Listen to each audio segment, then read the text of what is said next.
Halo semua, selamat datang kembali ya di channel YouTube saya, Charles Lee. Bagaimana kondisi kawan-kawan semua? Semoga sehat ya. Pada kesempatan kali ini saya akan membahas atau mereview untuk pergerakan IHSG. Kemana sih arah pergerakan dari IHSG? Kemudian beberapa saham dari big caps-nya kita, ada BBCA, BBRI, BMRI, BBNI, Telkom, hingga GoTo, seperti itu. Jadi karena cukup banyak saham yang dibahas, kemudian memberikan forecast IHSG, jadi mungkin video ini agak panjang. Jadi pastikan buat teman-teman tonton video ini sampai selesai, dan saya akan berusaha untuk membuat video ini sesingkat mungkin ya, untuk memberikan penjelasan buat teman-teman, seperti itu. Buat teman-teman yang baru join atau baru mampir ke channel YouTube saya ucapkan selamat datang, selamat menonton. Semoga informasi yang kami sampaikan melalui video-video yang kami buat bisa bermanfaat buat teman-teman semua untuk membantu pengambilan keputusan. Buat kawan-kawan pajak atau kawan-kawan semua yang sudah like, share, dan subscribe channel YouTube saya ucapkan terima kasih banyak atas support dan dukungannya sehingga channel ini bisa berkembang sampai sejauh ini. Oke, tanpa berpanjang lebar, kita langsung masuk ke pembahasan komposit atau IHSG kita. Kemana sih arah pergerakan dari indeks kita? Kalau dilihat secara teknikal ini masih stagnan ya. Jadi dalam range antara 6.640 sampai dengan kepentok di EMA 200-nya ya, 6.737 masih tertahan dalam range tersebut. Posisinya memang masih di bawah EMA 200-nya ya, tetapi belum berhasil atau masih tertahan di level psikologisnya atau supportnya 6.600 seperti itu. Nah, kemana arah pergerakannya? Ini cenderungnya masih sideways dalam range kecilnya di 6.600 sampai dengan 6.740 di daerah EMA. Kalau tidak ada halal melintang atau ada berita yang cukup memberatkan untuk IHSG kita, ada potensi minggu depan itu meretest EMA 200-nya ya, seperti itu. Kalau dia mampu meretest EMA 200 dan mampu break, cukup bagus untuk pergerakan dari indeks kita. Tetapi kalau seandainya dia malah breakdown dari level 6.600, maka support berikutnya ada di sekitar 6.500. Itu yang cenderung lebih mengkhawatirkan, seperti itu. Jadi itu untuk pergerakannya masih dalam range 6.600 sampai dengan 6.740. Kalau dalam satu minggu itu ke depan mampu break dari 6.700 maka cukup oke. Tapi kalau dia breakdown dari 6.600 maka sedikit mengkhawatirkan. Itu untuk komposit. Kita lanjut ke saham big caps-nya. Yang pertama ada BBCA. Bagaimana peluangnya untuk saham BBCA? Karena ini relatif banyak sahamnya, jadi saya bahasnya secara singkat. Kalau teman-teman lihat posisi EMA 50 dan EMA 200-nya mulai berpotongan ya, mengindikasikan apa yang tadinya dia uptrend sekarang mulai ke fase downtrend, seperti itu. Nah, posisi tanggal 15 Juli 2022 dia ditutup mengalami koreksi 0,36% ke level psikologis 7.000. Pertanyaannya, apakah mampu level 7.000 ini menahan pergerakan dari saham BBCA? Seperti itu. Kalau mampu, dia akan masih dalam range 7.000 sampai dengan 7.300. Karena 7.300 support yang tadinya support sekarang menjadi resisten. Seperti itu.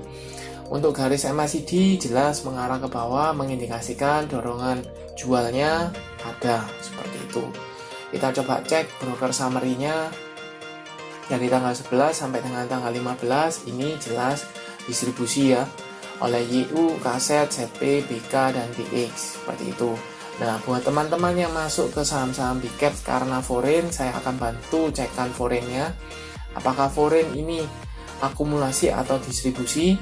Ternyata untuk foreign-nya BBCA ini jelas distribusi ya, seperti itu.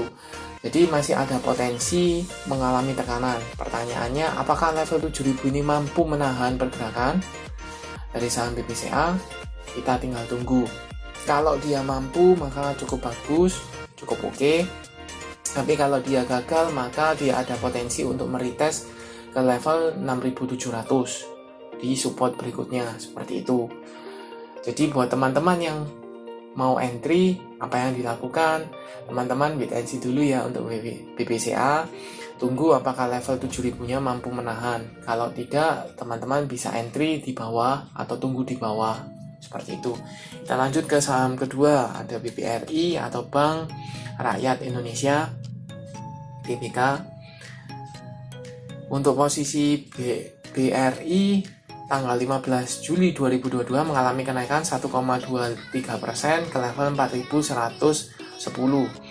Posisi EMA 50 dan EMA 200-nya ini berdekatan, hampir berpotongan ya.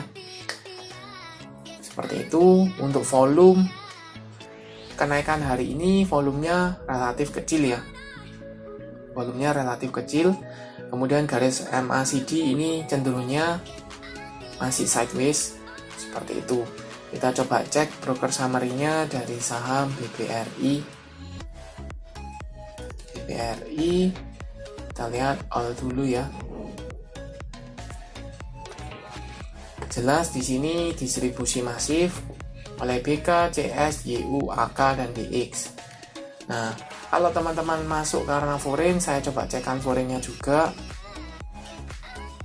Foreign-nya untuk BBRI ini all trade itu masih akumulasi ya, oleh ZP, KZ, BB, RX, dan CC. Jadi masih ada akumulasi dari asing mulai masuk kembali ya. Range-nya antara 4080 sampai dengan 4110. Jadi masih baru ya, baru entry, baru masuk kembali seperti itu.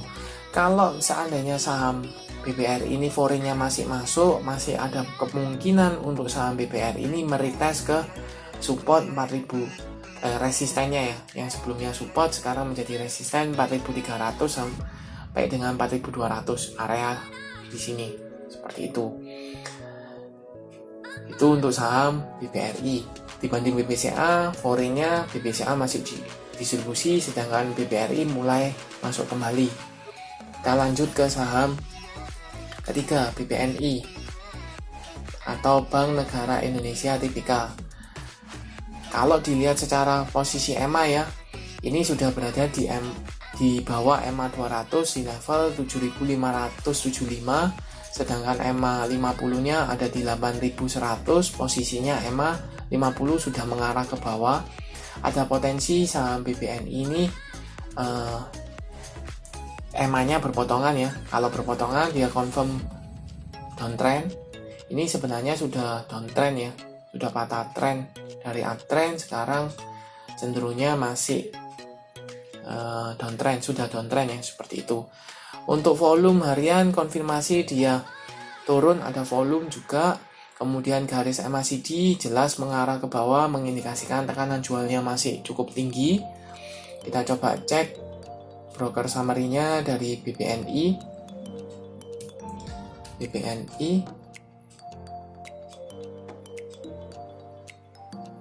BPNI secara foreign distribusi ya, masif. Kalau all kita coba cek selama 1 minggu ini juga sama, distribusi oleh DX, ZP, NI, AG, dan BB.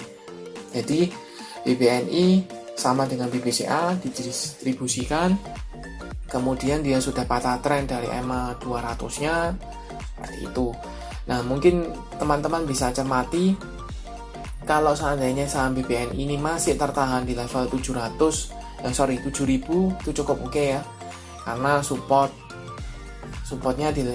psikologisnya di level 7000. Kalau dia mampu tertahan mantul, maka cukup oke. Kalau tidak, dia akan melanjutkan penurunan ke level 6700. Tapi perlu dicermati, tekanan jualnya ini masih ada yang untuk saham BPNI. Kita lanjut ke saham keempat, ada BMRI atau Bank Mandiri TBK. Kita coba cek Untuk Bank Mandiri sendiri tanggal 15 Juli 2022 mengalami koreksi hampir 2% ke level 7.175 atau turun 1,71%. Posisinya berada di bawah EMA 200 ya. EMA 200-nya di 7.475, sedangkan EMA 50-nya ada di 7.850. Kalau diperhatikan posisi EMA 50-nya ini mengarah ke bawah. Ada potensi dia berpotongan ya. Berpotongan. Untuk volumenya ada, ketika koreksi dia volume ada, menunjukkan confirm dia ada koreksi lanjutan. Kemudian garis MACD juga mengarah ke bawah, mengindikasikan ada dorongan jualnya masih cukup kuat. Kita coba cek broker summary-nya dari BMRI. All kita coba cek di sini, sepertinya distribusi ya, distribusi masif. ZP, BK, DX, KZ, dan CS. Kita coba foreign-nya, cenderungnya netral ya. Kalau foreign cenderungnya netral. Jadi overall BMRI ini distribusi ada, sedangkan asing cenderungnya netral. Walaupun ada sedikit distribusi, tapi cenderungnya masih netral. Seperti itu. Jadi buat teman-teman kurang lebih sama. Untuk BMRI ada support berikutnya di level 7.000, level psikologis, sempat menahan beberapa kali ya, waktu sideways-nya lumayan panjang BMRI-nya. Jadi ini support yang cukup kuat. Kalau dia mampu tertahan maka cukup bagus. Tapi kalau dia breakdown dari level 7.000 itu menunjukkan tanda-tanda kurang bagus ya dari saham BMRI. Walaupun posisi sekarang bisa dikatakan dia tidak uptrend kembali, tidak uptrend, tapi cenderungnya masih dalam sideways, cenderung masih downtrend, seperti mulai masuk ke fase downtrend seperti itu. Itu untuk BMRI. Kita lanjut ke saham kelima, TLKM atau Telkom. Untuk Telkom hari ini mengalami kenaikan ya, 3,23% ke level 4.150 atau naik 130 poin. Dia meretest 2 EMA sekaligus, EMA 200 di level 4.090, EMA 50-nya di 4.160. Seperti itu. Kemudian sempat menyentuh resisten 4.200 tapi ditutup di bawah ya 4.150. Jadi posisi Telkom ini masih meretest EMA 200 dan EMA 50-nya. Volume harian hari ini ada ya, tanggal 15 ada, kemudian garis MACD juga mulai mengarah ke atas. Seperti itu. Apakah ada akumulasi? Kita coba cek broker summary-nya ya. TLKM. Kita lihat all-nya.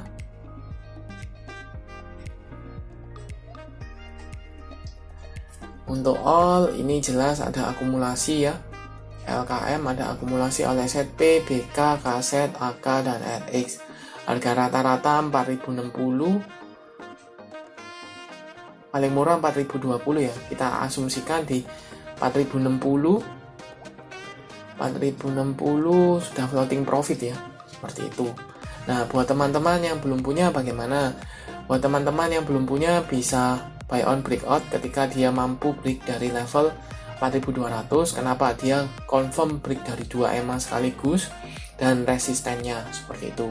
Kalau dia posisi balik lagi di atas 4.200 cukup menarik, ada potensi dia meretest ke 4.400. Tapi kalau dia gagal meretest ini, maka ada potensi dia melanjutkan penurunan kembali ke supportnya 4.000 seperti itu. Kita lanjut ke saham terakhir atau saham ke-6, ada Gojek Tokopedia seperti itu. Posisinya ini di bawah level pembukaannya ya. IPO-nya 338 seperti itu, tapi masih tertahan di atas 320. Untuk EMA 50-nya baru ada ya di range antara 334. Sedangkan EMA 200-nya belum ada. Untuk garis MACD mengarah ke bawah ya, mengarah ke bawah. volume ada, tidak seramai yang pada waktu kenaikan rally-nya ya, seperti itu. Kita coba cek broker summary dari GoTo.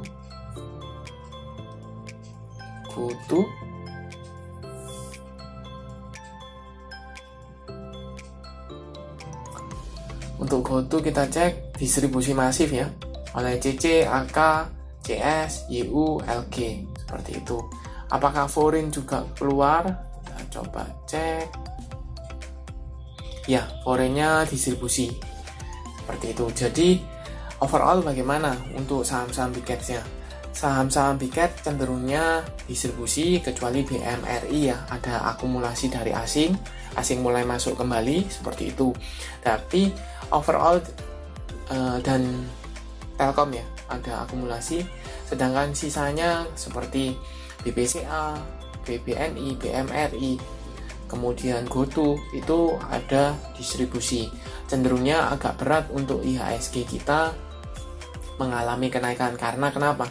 Asing masih keluar ya, kemudian distribusinya tidak semasif akumulasinya tidak semasif distribusi yang telah dilakukan, cenderungnya agak memberatkan untuk IHSG.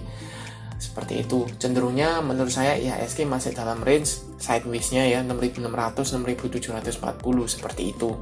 Buat teman-teman yang sudah punya saham-saham big caps yang sudah patah tren dari uptrend menjadi downtrend, bisa pertimbangkan taking profit dulu, amankan profitnya, tunggu di daerah bawah, itu mungkin bisa seperti itu.